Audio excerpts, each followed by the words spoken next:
What's up, guys? And today I'm back with 3 workflow tips and tricks for Ableton 9 and 10.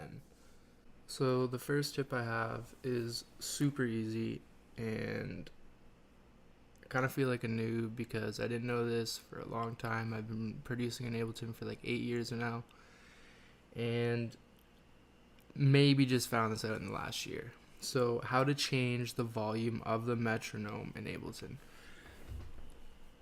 It's pretty easy. It's very easy, actually. It's just this little knob right here, guys. So if I play this and I turn on my metronome,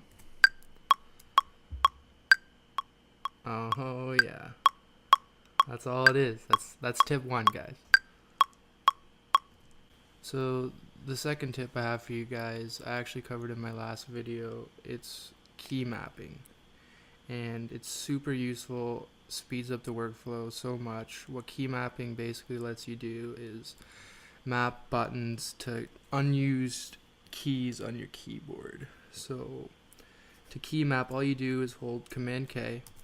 It turns everything all orange, and you can see the key maps I have already. So what I did is turn off key mapping, Command K, is the slash or question mark, the period with the arrow, and the comma with the arrow. They're not used on your keyboard right now. So I mapped the period to the record button.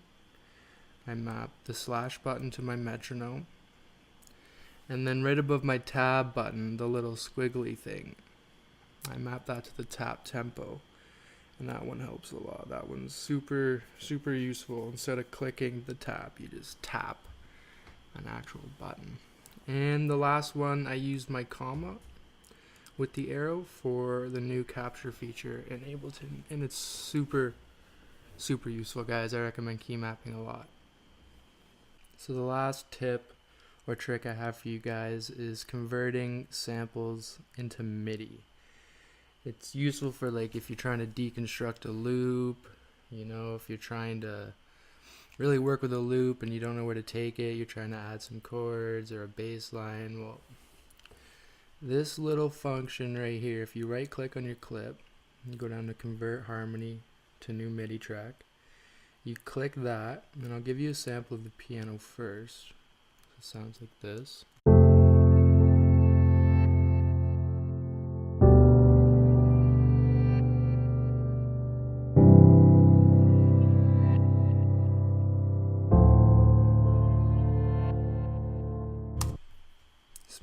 Smooth. So if we right click, convert harmony to new MIDI track, we click that right there, and Ableton does its magic and gives us this little MIDI track. If I solo it, it loads up, at least I think, it interprets what it's listening to and tries to give you something similar. So we should have a piano here.